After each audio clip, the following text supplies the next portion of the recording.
I'm Sarah. I'm 40 years old and have two kids. I'm married to John, who's been a great support for nearly 20 years. Life has had its ups and downs, but I believe it's the people you're close to that make it easier. But then there's my brother Tom. He's 8 years younger than me and tends to make a lot of bad choices. He thinks he deserves things without working for them.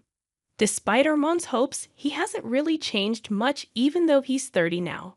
He's like a project for the family, always needing help. One Sunday, we were all at Mom's house, a place filled with memories from our childhood. We were enjoying Mom's famous roast when Tom barged in with a young woman, clearly pregnant and dressed like she was going to a party. It was a shock for everyone, especially since Tom proudly declared that she was his fiancée.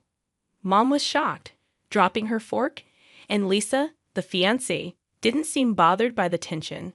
Tom announced they were getting married and planned to stay with Mom until they found their own place. It worried us all. Tom had a habit of causing chaos wherever he went. After the kids were asleep, John and I discussed how Tom was taking advantage of Mom's kindness. We knew trouble was brewing, and we wondered how much damage Tom would cause before moving on. The next few days were a blur as Tom and Lisa made themselves comfortable in Mom's house. Lisa made herself at home in the living room, treating it like her own personal space. She constantly put her feet up on Mom's antique coffee table. Meanwhile, Tom just sat around on his phone, amused by things no one else found funny. Mom was busy trying to keep up with cooking and cleaning after them, but they never appreciated her efforts. It was like watching someone slowly lose energy. One evening, I found Mom in the kitchen looking worn out. I tried to tell her that she shouldn't let Tom and Lisa take advantage of her, but she insisted they were family and she couldn't turn them away. I wanted to tell her she was being used, but I kept quiet. Family relationships can be complicated, and sometimes you have to ignore the problems because you love them, even if you know it's not right. And so it began, our new normal with Tom and Lisa as ungrateful guests. The rest of us tried to keep the peace in a house that suddenly felt too crowded. Little did I know, this was just the beginning. Living with Tom and Lisa turned our lives upside down. Every morning, Lisa complained loudly about her backache or her cravings, demanding breakfast as if she owned the place. She never said please or thank you. I tried to stay calm, but it was difficult. Tom was no better. He lounged around, yelling for breakfast without lifting a finger to help.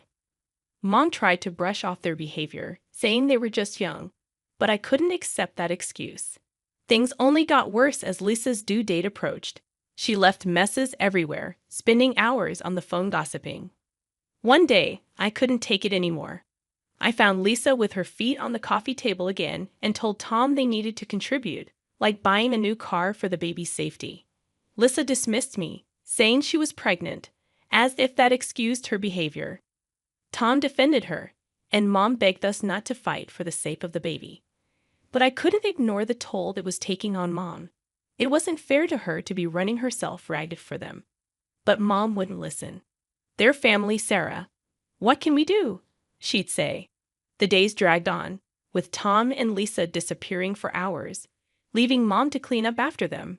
They'd return with shopping bags, laughing about their day out. One evening, I overheard them planning an extravagant wedding. "We need the best, babe. It's our day," Tom said, his arm around Lisa. She giggled, saying, "And your mom can help with the expenses, right?" I couldn't believe what I was hearing. I confronted them, but they brushed off my concerns, saying Mom had the money. Life in Mom's house became unbearable. Lisa gave birth to a baby boy, Alex, but instead of slowing down, it gave Tom and Lisa more excuses. One morning, I found Mom washing a mountain of dishes, while Lisa lounged on the sofa with Alex and Tom played on his phone. I asked Mom why she was doing all the work, and she just sighed, saying Lisa needed to rest, and Tom was busy. Lisa snapped at me, saying she had just had a baby and wasn't supposed to stress herself. Tom didn't even bother looking up, dismissing me. I couldn't believe their attitude. Mom tried to calm me down, but I was fed up. I told them it wasn't okay for Mom to be their servant. But they didn't care. They'd leave Mom to take care of Alex for hours and come back bragging about their shopping deals. One day, I found a receipt on the table for a designer dress that Lisa had bought, costing more than what most people make in a week. I confronted Tom and asked where they got the money for it, and why Mom was paying for their lifestyle. Tom shrugged, saying Mom was their mom and she wanted to help. I was furious, telling them they were bleeding her dry. Lisa chimed in, smirking, saying if Mom was willing, why not? I couldn't take it anymore. I had to talk to Mom alone. I told her she couldn't keep giving them money because they were using her. Mom shook her head, saying she couldn't abandon them, especially not with Alex. I tried to reason with her, but they weren't even trying to be responsible. Tom wasn't looking for a job, and Lisa was spending Mom's money recklessly. Mom looked away, whispering that she knew, but they were her children and she had to help them. I felt helpless watching my family fall apart. Tom and Lisa were draining everything and giving nothing back, and Mom was too kind to see it. I didn't know how much more I could take. The breaking point was near, and I feared what would happen when we finally reached it. Things took a turn for the worse when Mom suddenly fell ill. It happened so fast. One day she was her usual self, and the next she was bedridden, looking frail and weak. I was by her bedside, holding her hand, telling her she would get through this. She smiled tiredly, saying she was just worn out. Tom and Lisa were nowhere to be seen, probably out spending more of Mom's money. I couldn't hide my anger anymore. I asked Mom where they were and why they weren't helping. Mom's eyes were sad as she said they had their own lives and not to be too hard on them. But I couldn't let it go. They were living off Mom, and now when she needed them the most, they were absent. Mom passed away quietly one night, with me by her side. Tom and Lisa were out, probably having the time of their lives, oblivious to the tragedy at home. The funeral was a blur. Tom and Lisa arrived looking like they were going to a party, not mourning a loss. Lisa's dress was flashy and inappropriate, even for a funeral. People murmured, and John squeezed my hand, trying to offer comfort. After the service, Tom pulled me aside. "Sarah, we need to talk about Mom's will." I was still in shock from losing Mom. "Now, can't this wait, Tom?" I asked, but he was insistent. "No, it can't. I know she left the house to me. We need to sort this out."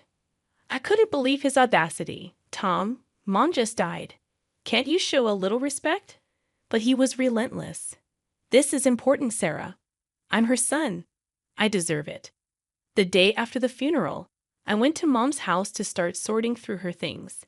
But when I got there, Lisa answered the door with a smug look. "What do you want, Sarah?" she sneered. I was taken aback. "I came to collect some of Mom's things." Lisa laughed harshly. "Oh, you didn't hear?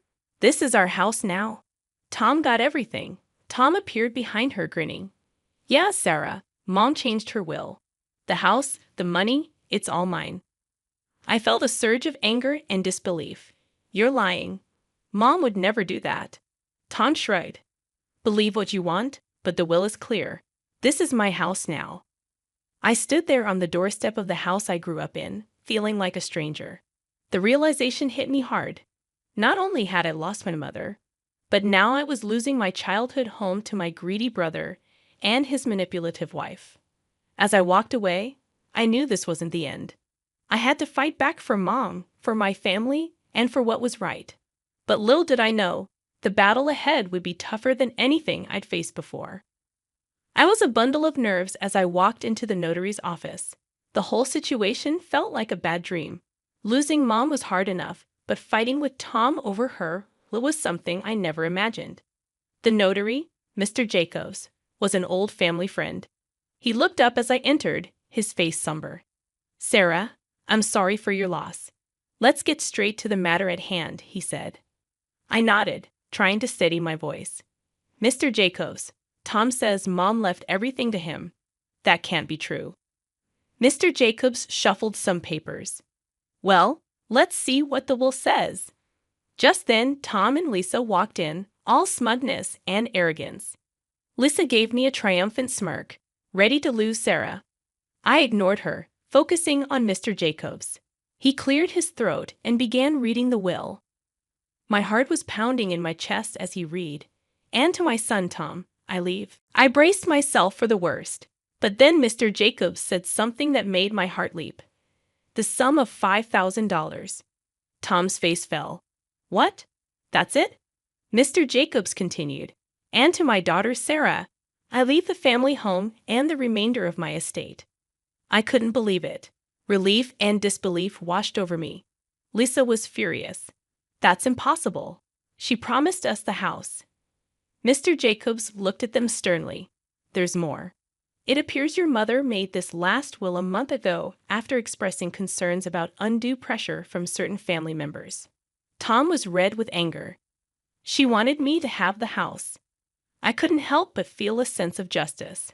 "Mom knew what you were doing, Tom. She knew you were using her." Tom turned to me, his eyes blazing. "You did this. You turned her against me." Lisa chimed in, her voice shrill. "We'll contest this. We'll get a lawyer." Mr. Jacobs raised an eyebrow. "You're free to do so, but be aware, if it's found that there was any coercion involved in the previous will, there could be legal consequences." Tom and Lisa looked at each other, their confidence wavering. I stood up, feeling stronger than I had in months. "Mom saw through your greed. She made sure her last wishes were respected." Tom stormed out, cursing under his breath, with Lisa trailing behind him. I stayed back, thanking Mr. Jacobs. As I left the office, I felt a mix of emotions: sadness for losing Mom, relief that her last wishes were honored, and lingering anger at Tom and Lisa's audacity. It was a regular afternoon when Tom stormed into the house, his face red with anger and disbelief. $100,000 for you and just a measly $5,000 for me? How is that fair, Sarah?" I was sorting through some of Mom's papers. His outburst made me pause. "Tom, that's what Mom decided. You know she always had her reasons." He slammed his hand on the table, making me jump. "Reasons? What reasons could she possibly have to screw me over like this?" I took a deep breath, trying to keep my cool. "Maybe because you and Lisa have been bleeding her dry for years," I said. Tom's face contorted with rage. "That's what we deserve, that money." That's when I found it, tucked away in a drawer, a letter from Mom. Her handwriting was unmistakable. I pulled it out and started reading. Tom's eyes were fixed on me, a mix of curiosity and fear. "What's that?" he asked. "It's from Mom," I said, my voice steady. "She explains everything here." The letter laid it out in black and white. Mom had originally set aside $100,000 each for Tom and me, but as Tom and Lisa's demands for money grew, she started deducting from his share. I looked up at Tom, his face a picture of shock. By the time she wrote her last will, you'd already taken $95,000, Tom. There was only $5,000 left. Tom staggered back as if he'd been physically hit. "No, that can't be true," he muttered. I felt a surge of anger. "It's all here, Tom. Every cent you and Lisa took, it came out of your inheritance." He looked lost, his eyes darting around the room. "But I didn't know," he whispered. "That's the problem, Tom. You never knew or cared to know." I snapped, my patience wearing thin. He slumped into a chair, burying his face in his hands. "What have I done, Sarah?" I put the letter down, feeling a mix of pity and frustration. "You've only got yourself to blame, Tom. You chose this path." Tom left the house that day a broken man. I watched him go, feeling a sense of justice, but also a deep sadness. Our family was torn apart not just by grief, but by greed and ignorance. The house, once a battleground of family feuds, was now eerily quiet. Tom and Lisa had left, cutting off all contact with me.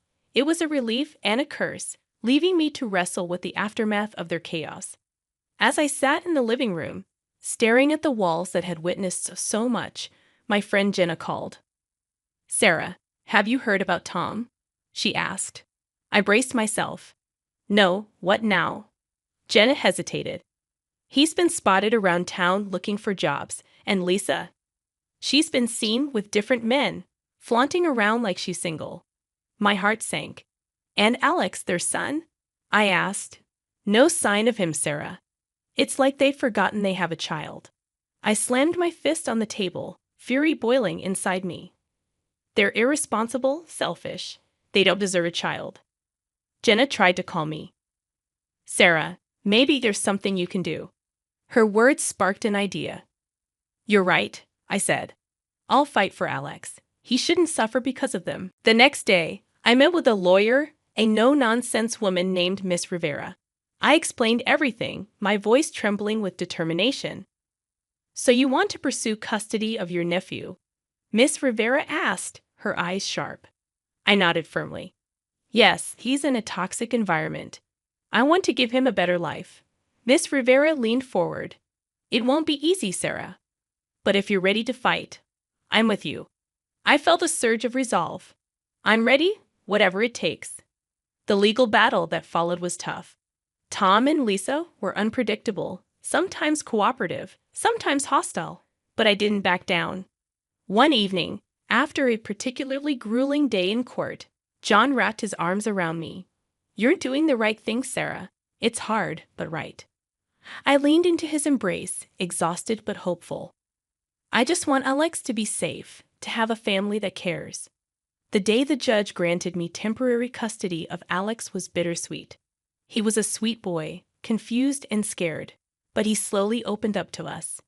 Emily and Max adored him, and he brought a new kind of joy into our home.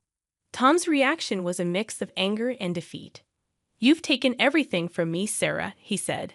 I faced him, my voice unwavering. I'm protecting Alex, something you should have done. As Tom stormed off, I realized our relationship might never be repaired, but this wasn't about us. It was about a little boy who needed a stable home life. With Alex, there were challenges, but also laughter and love. He was becoming a part of our family, and I was determined to make it permanent. Looking back, I knew I'd made the right decision. It was time for new beginnings for all of us, a chance to heal, to grow, and to build a future filled with love and stability. That was the legacy I wanted to leave, a stark contrast to the selfishness and greed that had once threatened to tear us apart. The house, once a reminder of familial discord, was now filled with laughter and the pitter-patter of little feet. Alex had become a part of our lives, his presence a constant source of joy and wonder. One evening, as we were tucking him into bed, he looked up at me with those big innocent eyes. Aunt Sarah, am I going to stay here forever? I smoothed his hair, my heart swelling. Yes, Alex, you're part of our family now. He smiled, his tiny hand gripping mine. I like it here. Emily and Max are fun. I kissed his forehead. We love having you here, sweetie. As I walked out of his room, John was waiting, a proud smile on his face. He's really settling in, isn't he? I nodded, feeling a sense of accomplishment. He is. We're giving him the life he deserves. The next day, I received a call from Miss Rivera. Sarah, it's official. The court has granted you full custody of Alex. I nearly dropped the phone, tears of happiness welling up. Thank you, Miss Rivera. Thank you for everything. After hanging up, I shared the news with the family. Emily and Max cheered, hugging Alex in a group embrace. Even John had tears in his eyes. We're a family, John said, his voice choked with emotion. A real, complete family. The journey had been long and fraught with challenges, but we had come out stronger. In the months that followed, Alex blossomed. He was no longer the timid boy we first met. He was confident, happy, and loved. One day, while we were all in the garden, Alex came running up to me, a dandelion in his hand. Look, Aunt Sarah, I made a wish. I crouched down to his level. And what did you wish for? He grinned, his eyes sparkling. I wished we'd all be together forever. I hugged him tight. That's the best wish, Alex, and it's come true. As I looked around at my family, I felt a deep sense of peace. We had weathered the storm and emerged stronger. Our future was filled with hope, love, and the promise of new beginnings.